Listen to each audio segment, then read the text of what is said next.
네, 안녕하세요. 저는 서울성모병원 이근호입니다. 오늘은 포커스 온 렉처 오베스티 2 세션으로 여성암과 비만에 대해서 말씀 나누는 시간을 갖도록 하겠습니다. 연재로는 한림의대 산부인과 박성택 선생님이시고요. 박성택 선생님은 존스 홉킨스 연수를 다녀오셨고 강남 성심병원 현재 부교수로 계십니다. 선생님 부탁드리겠습니다. 안녕하세요. 저는 강남성심병원 박성택입니다. 좋은 주제를 가지고 발표 기회를 주신 심신의학계 관계자분들께 진심으로 감사 말씀드리겠습니다. 비만은 모든 사람들이 고통받고 있는 질병입니다. 아마도 모든 선생님들이 살과의 전쟁을 매일매일 하고 계실 듯한데요. 저 역시도 매일 많이 먹는 날은 마음 한구석에 내가 이렇게 많이 먹어도 되나? 혹은 제가 한동안 계속 운동을 안 하고 있으면 이렇게 운동을 안 하면 큰일 나는데 하는 약간의 불안, 공포 같은 것을 느끼면서 살아갑니다. 아마도 이런 불안감을 느끼게 할 만큼 비만은 반드시 피해야 할 질병이라고 알고는 있을 텐데요. 부인암 영역에서 비만의 역할 관계 등에 대해서는 잘 알 수 있는 기회가 많이는 없었던 것 같습니다. 그래서 오늘 부인암과 이 비만과의 연관성에 대한 것에 포커스를 맞춰서 관련 문헌들에 대한 정리를 진행해 보고자 합니다. 어, 케이스를 먼저 보여드리겠습니다. 67세 환자, 2년간의 질출혈이 반복되어서 내원을 했고요. CT 사진을 얼핏 보시면 알겠지만 키가 159cm에 몸무게 110kg, BMI는 43.5의 초고도 비만 환자였습니다.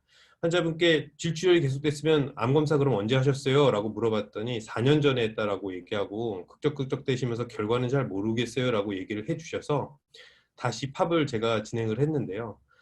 팝 건사를 하면서 질경을 들이밀었을 때 질 안쪽에 너무나 그 팻 티슈들이 많아서 굉장히 서빅스도 관찰하기 되게 힘들었던 환자였습니다.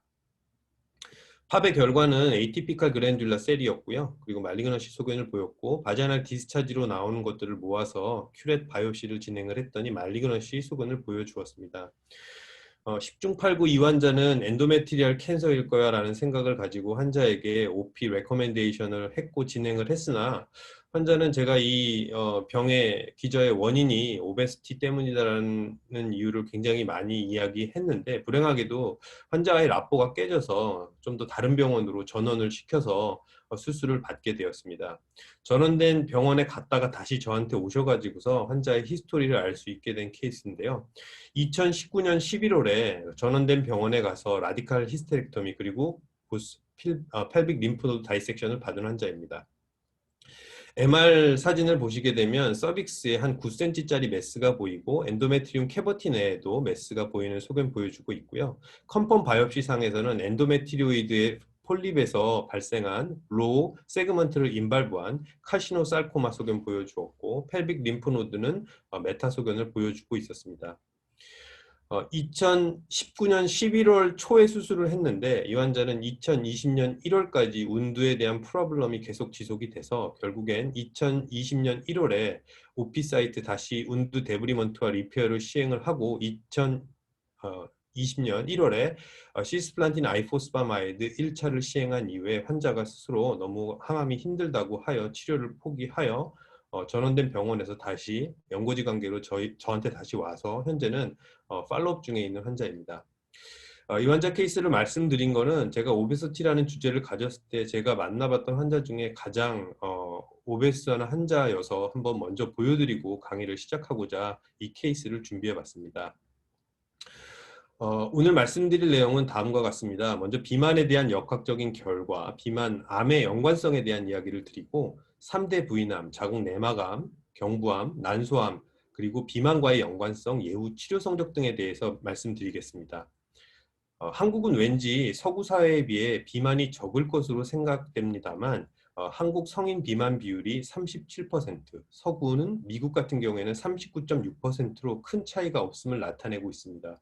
물론 초고도 비만에 해당되는 35 그리고 40 이상의 BMI 기준을 따져보면은 훨씬 더 미국이 비율이 높은데요. BMI가 증가하면 증가할수록 국내 데이터에 의하면 메타볼릭한 디지즈, 즉 DM이나 하이퍼텐션 그리고 리피데미아 같은 여러 가지 메타볼릭 디지즈들도 그 인시던스가 증가함을 확인할 수가 있습니다. 비만, 암, 대사질환의 삼각관계는 많이 알려져 있고요.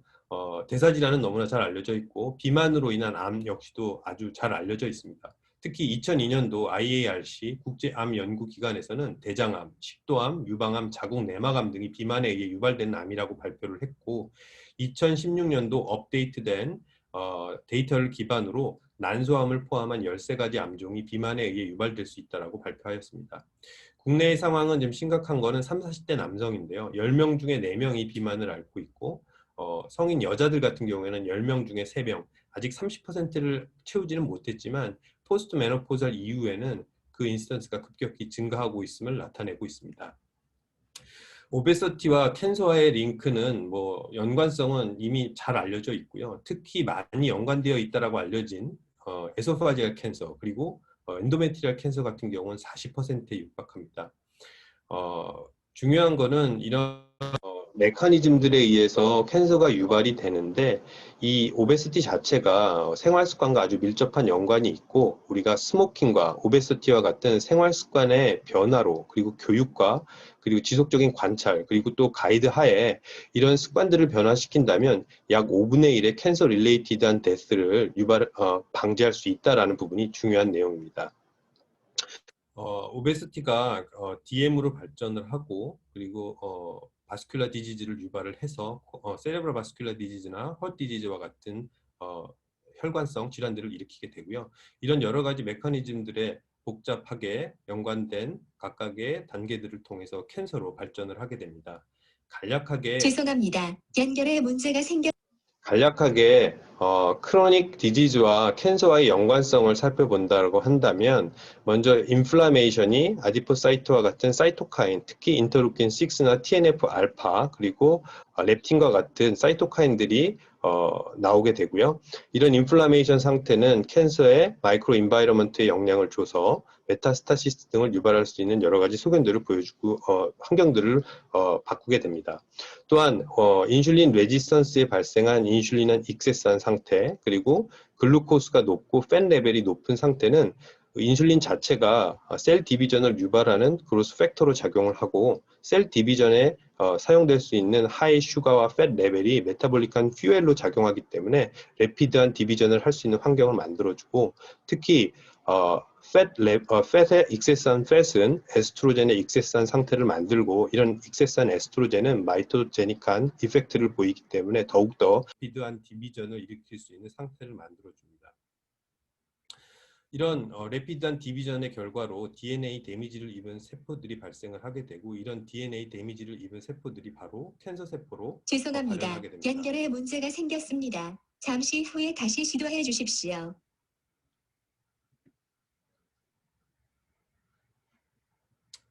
다음은 이제 부인암에서 인슐리네미아와 그리고 그와 연관된 결과에 대한 보고들입니다. 먼저 엔도메트리얼 캔서 같은 경우에는 엔도메트리얼 캔서뿐만 아니라 엔도메트리얼 하이퍼플라지아 같은 프리캔서러스 리전도 환자들에게 있어서 인슐린이 높음을 확인을 하였고 특히 일본 한 그룹에서 발표한 결과에 의하면 우리가 에피텔리알 오바리안 캔서 환자군과 그렇지 않은 컨트롤 환자군을 비교를 해봤을 때 환자의 시럼 인슐린 레벨이 높음을 확인을 하였습니다. 따라서 이런 대사성 문제들이 암을 유발하는 유의한 상관관계가 있음을 엔도메트리얼 캔서와 오바리 캔서에서 확인하였다라고 말씀드릴 수가 있습니다.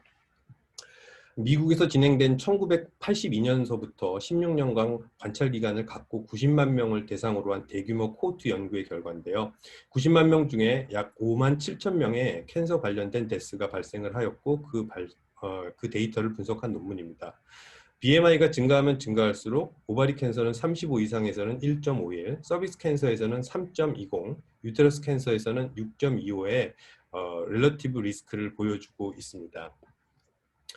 다음은 이제 각각 캔서에 대한 내용입니다. 엔도메트리얼 캔서는 잘 알려지다시피 포스트 메노포잘의 프로제스테론 사용 없는 에스트로겐 사용과 널리파러티 그리고 DM 그리고 오베시티 등이 리스크 팩터로 잘 알려져 있고 특히 오베시티 같은 경우에는 약 40%의 리스크를 애트리뷰트 한다라고 알려져 있습니다. 오베시티가 증가하면 증가할수록 더 리스크는 증가하게 되는데요. 마일드한 오베시티의 경우 약 2.6배, 마더레이트 오베시티 같은 경우에는 약 4.7배, 특히 노멀 웨이트 이세라 하더라도 센트럴 오베시티 같은 경우에는 2.6배의 엔도메트리얼 캔서 리스크를 내져 있습니다. 서바이벌 아웃컴에 대해서는 아직 정확하게 디파인되어 있지는 않지만 푸어한 캔서 스페시픽 오버럴 서바이벌을 보이는 연구도 있고 세임 서바이벌을 보이는 연구도 있습니다. 서지컬 아웃컴 관련된 연구에 있어서는 서지컬 타임이 오래 걸리고 마이너한 서지컬 컴플리케이션이 증가시키는 하나 오버럴한 포스트 오퍼러티브 컴플리케이션 레이트에는 큰 영향이 없다라는 논문도 있습니다.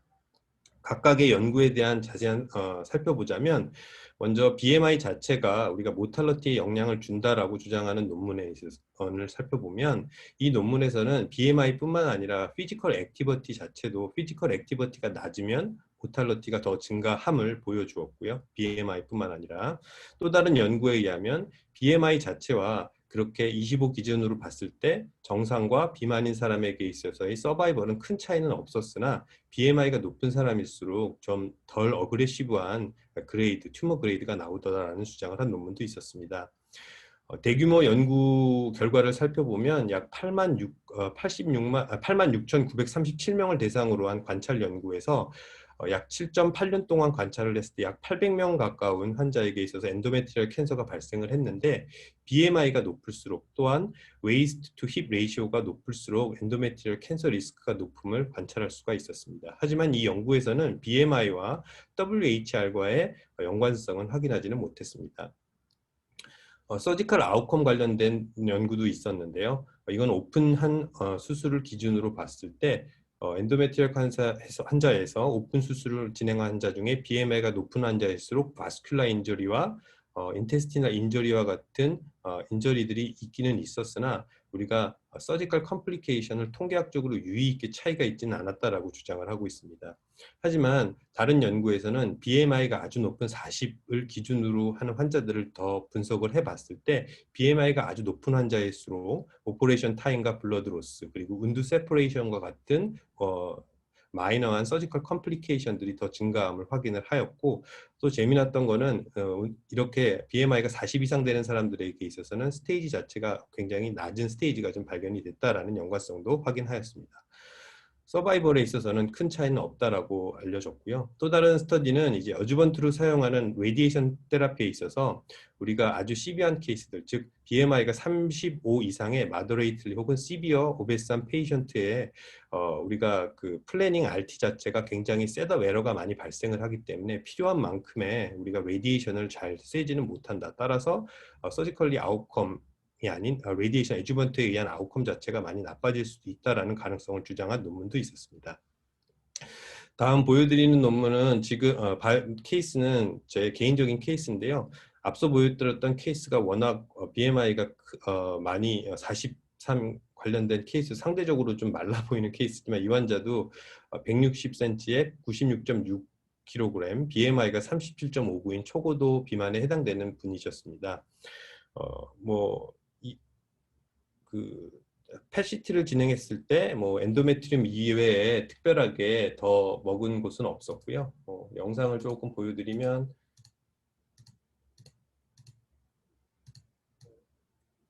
엔도메트리움 외에 특별하게 피지올로직 액티비티가 증가되는 소견은 없었고요. 이것을 보여드린 이유가 최근에는 이렇게 오베스한 페이션트들에게 이제 로보틱 어프로치가 굉장히 많이 각광받고 있습니다. 실질적으로 더 뚱뚱한 사람일수록 더 BMI가 높은 사람일수록 로보틱 서저리가 상대적으로 좀 수월한 것 같은 느낌이 듭니다. 저 개인적인 경험으로도. 일단 레포트 상에서도 라파로스코픽 서저리와 로보틱 서저리를 비교를 해봤을 때 아웃컴 자체는 그렇게 큰 차이가 없고 다만 로보틱 히스테렉토미에서는 수시간이 좀 더 오래 걸린다라는 차이점이 있었습니다. 그리고 서전의 프리퍼런스도 연구에 의하면 서전들이 BMI가 높은 사람일수록 더 로보틱 서저리를 선호하는 것으로 나타났습니다. 수술 장면인데요. 간단하게만 보여드리면 일단 먼저 폴로피안 튜브를 잡아서 루미를 꼈을 때 튜머의 스필리지를 먼저 방지하기 위해 이렇게 잡고 시작을 하고요. 그리고 보시다시피 온통 다 노란색입니다. 다 팻들로 인해서 이렇게 보이고요. 시야가 잘 확보되지는 않은 상태지만 저는 제일 먼저 라이트 사이드의 펠빅 림프노드 다이섹션을 먼저 시작하기 위해 보통 라운드 리가먼트를 마른 사람에게 있어서는 벌써 제거하지 않고 진행을 하는데 공간을 확보하기 위해 라운드 리가먼트를 제거하고 진행을 합니다. 어디가 팻인지 어디가 림프노드인지 정확하게 구별할 수가 없는 상황이어서 일단 이 주변에 있는 패트를 다 드러낸다 생각하고 수술을 진행을 했고요. 패들에 공급되는 마이크로한 베슬들이 많기 때문에 수술 중에 이렇게 출혈 같은 것들이 많이 발생을 할 수가 있습니다. 하지만 이런 출혈들은 대부분의 경우 베슬들이 작은 베슬들이기 때문에 이런 거즈 패킹 같은 것으로도 충분히 컨트롤이 가능합니다. 그래서 환자 같은 경우에도 거즈 패킹을 통해서 블리딩 컨트롤을 진행을 하였고 블리딩이 컨트롤 되는 동안 반대편을 접근을 하여서 반대편도 같은 방법으로 수술을 진행을 하였습니다. 패솔로직 파인딩은 스테이지 1A였고 피거 스테이지 그레이드 2 그리고 펠빅 림프노드에는 메타스타틱 소견은 없었습니다. 환자는 지금 1년째 튜머의 재발 없이 잘 지내고 계시고요. 다음은 이제 서비칼 캔서입니다. 서비칼 캔서는 상대적으로 다른 캔서에 비해서 데이터들이 많지는 않은데요. 우리 그 NEJM에 발표됐던 2003년도에 그 모탈리티가 증가한다, BMI가 증가할수록 그 이유가 환자들이 BMI가 증가한 사람일수록 스크리닝을 덜 받는다라는 주장을 하는 논문이 있었고, 히스톨로직 타입에서는 아데노시에이가 조금 더 어드레이셔가 높다라고 주장하는 논문, 그리고 서바이벌 아웃컴에 있어서는 컴플리케이션, 마이너한 컴플리케이션이 높지만 서바이벌 아웃컴에는 큰 차이가 없다라고 주장하는 논문들이 있었습니다. 앞서 보여드렸던 그런 모탈리티의 차이가 이런 스크리닝을 받는 사람들이 화이트 우먼에게 있어서 BMI가 증가할수록 좀 적어진다라는 데이터를 보여주는 논문이었는데요. 이 논문에서도 이런 데이터들이 블랙 우먼에서는 적용되지가 않았다라고 결과 보고하였고, 따라서 이 논문 데이터를 자체를 좀 더 그 결과를 일반화하기에는 조금 무리가 있는 데이터가 아닌가라는 생각이 듭니다. 다음은 이제 아데노시에이와 스쿼머스에서 오베시티가 관계되는 암은 주로 아데노시에이라고 알려져 있고요. 오드레이시오가 2.2와 1.8로 통계학적으로 유의하게 증가하고 있다라는 소견을 보여주고 있고, 그리고 라디칼 히스테렉토미 한 사람에게 있어서 BMI가 증가할수록 블러드 로스가 증가했고, 그 외에 다른 마이너한 포스트 오퍼레티브 컴플리케이션에 있어서는 큰 차이가 없었고, 특히 64개월 동안의 팔로우 기간 동안의 서바이벌도 역시 데이터에서도 큰 차이를 보여주고 있지는 않았습니다. 국내에서 제시한 데이터인데요. 아산병원 그룹에서 발표한 논문입니다. BMI가 30 이상인 사람들 중에 오픈과 라파로스코피로 나누어서 서지컬 아웃컴을 비교하였는데, 복강경이 라파로스코픽 어프로치가 리턴 투 바울 무브먼트, 포스트 오퍼러티브 하스피탈 데이, 포스트 오퍼러티브 컴플리케이션, 블러드 로스 등이 확실히 통계학적으로 유의하게 적었고, 5-year free survival이나 5-year overall survival에서도 좋은 결과를 보여주었습니다. 이런 결과를 바탕으로 오베스한 환자에게서 라파로스코픽 어프로치가 많이 시행되었습니다. 하지만 이제 2018년도 우리 그 NEJM의 MIS의 오버롤 서바이벌과 디지즈 프리 서바이벌이 오픈에 비해 결과가 좋지 않다라는 결과 보고를 하였고요. 이런 결과를 바탕으로 지금 현재는 수술적인 어프로치 방법에 대한 논란이 어느 정도 종지부를 찍었다라고 말씀을 드릴 수가 있습니다. 다음은 이제 오바리 캔서입니다. 오바리 캔서는 그 2016년에 비만으로 인해 유발되는 암에 13가지 암에 포함이 된 이후로 굉장히 비만 관련된 스터디들이 많이 진행이 되고 있습니다. 시스테믹 리뷰를 통한 보고에 따르면 비만은 약 30%의 난소암 리스크를 증가시킨다라고 알려져 있고, 그 기전은 아디포스 티슈의 증가로 인한 난소 호르몬의 증가를 예를 들고 있습니다. 하지만 이 연구에서는 조직학적 타입과의 연관성은 발견해내지 못했습니다.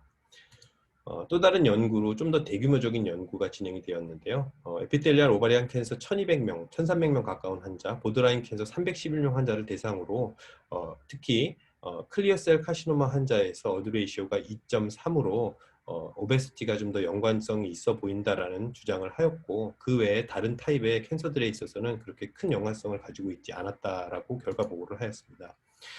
오퍼러티브 아웃컴에 대한 연구입니다. 360명의 환자를 대상으로 하였고, BMI 25, 30을 오버웨이트, 30 이상을 오베스로 나눴을 경우 수술 시간이 오버웨이트부터 증가 소견을 보이기는 하나 OP 아웃컴이나 서바이벌 모비더티의 차이는 크게 보여주고 있지는 않았다라는 주장을 하였습니다.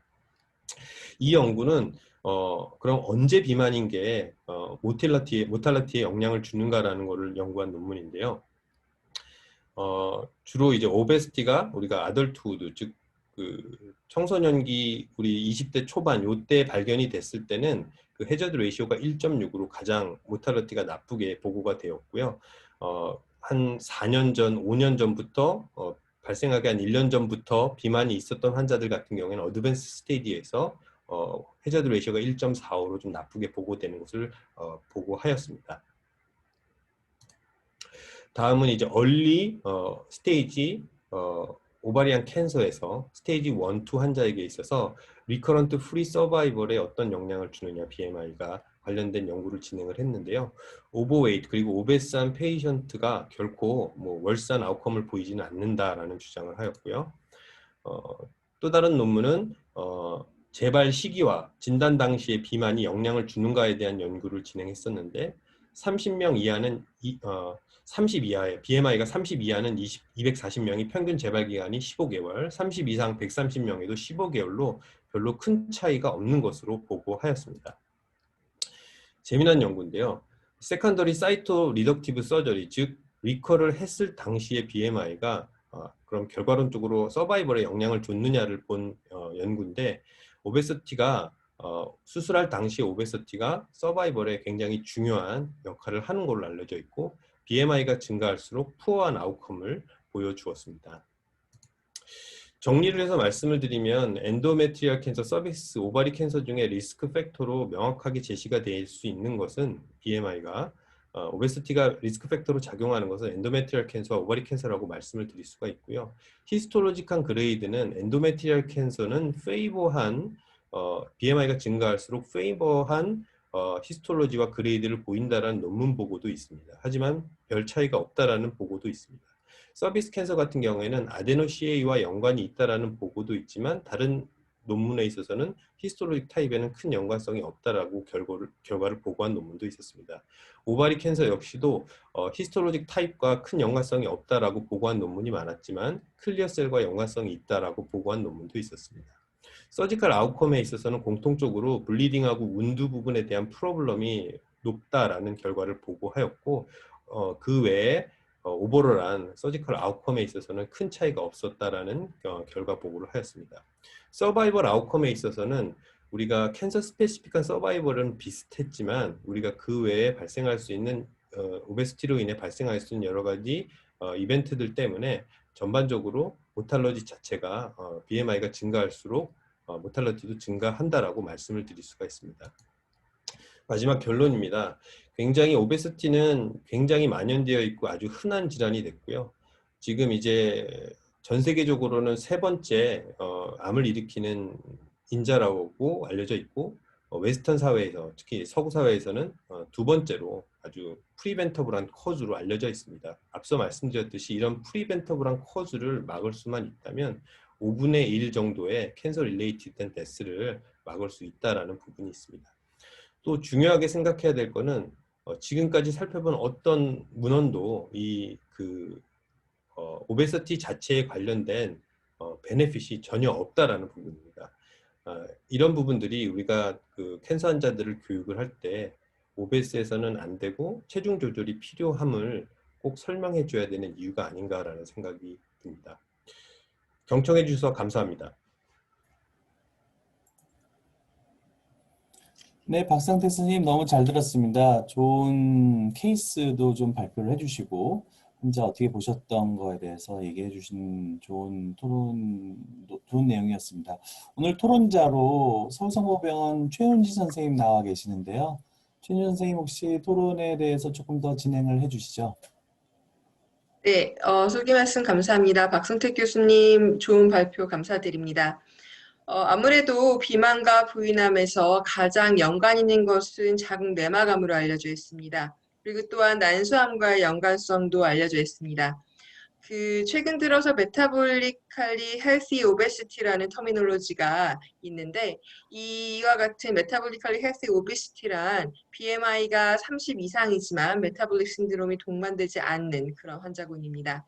타암종, 즉 대장암과 같은 이런 암종들에게 있어서는 메타볼릭 헬시 오베시티 환자군과의 연관성이 많이 연구가 되어져 있는데 혹시 자궁내막암 또는 난소암에서 이러한 연관성에 대한 연구가 있는지 박성택 교수님께 여쭤보고 싶습니다. 굉장히 좋은 질문을 하셨는데요. 그 최윤진 교수님이 질문하신 거를 조금 간략하게만 다시 한번 부가 설명을 더 드리면, 우리가 BMI 자체가 이 바디 매스를 기준으로 하는 거기 때문에 팻뿐만 아니라 머슬 매스가 증가한 사람도 BMI가 높다라고 나타낼 수밖에 없는 상황이거든요. 그러니까 BMI가 좀 높은 게 절대적인 기준이 될 수 없다라는 부분에 의해서 이런 컨셉이 좀 탄생을 했는데요. 중요한 거는 BMI가 높은 사람과 그리고 정상 사람으로 봤을 때 우리가 헬시한 메타볼릭한 스테이트를 가지고 있는 오베시티, 즉 우리가 표현으로 따지면은 MHO라고 표현을 하는데요. 메타볼리칼리 헬시 오베시티 환자들은 그렇다고 해서 이게 헬시한 노멀 웨이트를 가진 사람 이상의 어떤 성적을 보이고 있지는 않습니다. 앞서 질문해 주셨듯이 이 부분에 대해서 사람들이 많은 관심을 가지고 최근에 연구가 되고 있는데요. 국내 연구 결과에 따르면은 이런 메타볼릭 헬시 오베시티 환자군에 있어서 코로렉탈 캔서의 리스크가 거의 오베시티랑 비슷하다라는 결과 보고도 있고요. 결론적으로는 이 메타볼릭 헬시 오베시티라는 것은 굉장히 팬시해 보이긴 하지만 결코 지금 나누고 있는 기준을 넘어설 수 있는 좋은 카테고리는 아니다라고 생각을 하고 있고, 개인적으로는. 그리고 이것에 관련된 부인항 관련된 연구는 제가 서칭을 좀 해봤는데 많이 되어 있지는 않습니다. 특히 이제 엔도메트리얼 캔서 관련돼 있어서는 메타볼릭한 여러 단계들이 프로그노시스나 인시던스에 영향을 준다라고는 알려져 있지만, 이렇게 WHO라는 텀을 써서 카테고라이즈 해가지고서 비교한 논문은 현재 부인암 쪽에 있어서는 없는 것 같습니다. 네, 그 박선택 교수님 말씀대로 MHO와 부인암에서의 연구는 거의 이루어지지 않는 것으로 저도 확인한 바 있습니다. 2015년에 그런데 정말 그 드문 연구 중에서 스탠다드 오베시티와 MHO 환자가 비교했을 때 스탠다드 오베시티 환자군에게 있어서 어드밴스 스테이지가 조금 더 있을 수도 있다라는 그런 연구가 있는 것으로 확인이 되긴 했었는데, 제 생각에서도 국내에서도 이러한 연구들이 퍼더하게 필요할 것으로 생각되어집니다. 그래서 요즘 들어서 빅데이터가 이제 연구가 많이 되어져 있는데, 이러한 것들을 이용하여서 퓨처 스터디가 필요할 것으로 생각이 되어집니다. 답변 감사합니다. 그리고 두 번째 질문입니다. 하이퍼인슐레미네미아와 자극 내막암과의 연관성에 대해서 발표 주셨습니다. 혹시 이 둘의 연관성을 보여주는 바이오마커 또는 타겟 마커가 알려져 있는 것이 있는지 궁금합니다. 지금 먼저 그 질문 주신 것 중에 이제 타겟 마커, 바이오 마커라는 거의 개념을 좀 생각을 좀 해봐야 될 것 같은데요. 우리가 이 메타볼릭한 캐스케이드, 저는 이제 우리가 인슐린 라이크 그로스 팩터에 대한 리셉터로 인해 우리가 그 패스웨이들이 알파와 베타 패스웨이를 통해서 굉장히 마이토제닉 이펙트 그리고 또 셀 디비전을 일으키는 여러 형태로 영향을 주게 되는데, 이런 상태 이외에도 우리가 메타볼릭 어떤 그런 마커들, IGF-1가 뿐만 아니라 렙틴이나 아디포넥틴과 같은 여러 가지 마커들, 여러 가지 프로테인들이 이런 메타볼릭한 어떤 상태가 우리가 셀 디비전과 메타스타시스를 잘 일으킬 수 있는 튜머 마이크로 인바이러먼트에 복합적으로 작용을 한다고 생각이 됩니다. 그래서 각각에 대해서 뭐 예를 들면 인슐린 라이크 그로스 팩터와 엔도메트리얼 캔서의 연관성이나 뭐 렙틴이나 이런 관련 물질들에 대한 엔도메트리얼 캔서 인시던스 프로그노시스에 대한 각각의 연구는 있지만, 이 연구들이 따지고 보면 다 굉장히 복잡하게 연관되어 있기 때문에 어떤 스페시픽한 마커를 찾기는 이 필드에서는 상당히 어렵지 않겠느냐라는 개인적인 생각을 가지고 있습니다. 그리고 질문 주셨던 것이 그럼 이제 그런 마커가 있겠느냐라고 저한테 물어보셨는데, 제 개인적인 생각으로는 그런 마커를 찾기는 쉽지 않아 보입니다. 이 자체가 우리가 지금 이제 캔서의 연관성에서 이 메타볼릭 신드롬에 의해서 이게 유발이 된다라고 생각을 했을 때, 그 메타볼릭 신드롬을 일으키는 키 어떤 그 팩터를 찾아내는 거가 이것들이 다 복잡하게 엉켜져 있기 때문에 쉽지 않을 것이라는 생각이 듭니다. 네, 그 답변 감사드립니다. 제가 봤을 때도 한 개의 스페시픽한 바이오마커는 확인할 수 없었지만, 이제 글루카곤, GLP-1 등과 같은 그런 마커들이 에이포프토시스와 암종에서의 연관성이 연구가 되어진 것들도 있습니다. 그건 잘 그래서 모르겠습니다. 제가 도울 수 있는 다른 이러한 노은 바이오마커의 전임상 연구 또는 기존에 알려져 있었던 그런 마커들의 컨비네이션한 그런 것들을 복합적으로 연구를 하여서 더 좋은 이제 결과를 도출하였으면 좋겠습니다. 네, 감사합니다. 네, 박성태 선생님, 저도 한 가지 좀 질문을 드릴게요. 임상적으로 자궁내막암 환자들이 난소암 환자보다는 이제 우리나라에서도 국립암 등록사업 통계상으로도 많아지는 것 같아요. 그래서 아까 조금 얘기도 나오셨지만은 앞서서도 나왔듯이 비만보다는 과체중이란 말이 좋겠고, 과체중 있는 그런 환자들한테 어떻게 관리를 하라고 실질적으로 얘기를 하고 계시는지 좀 간단하게 좀 답변해 주시죠.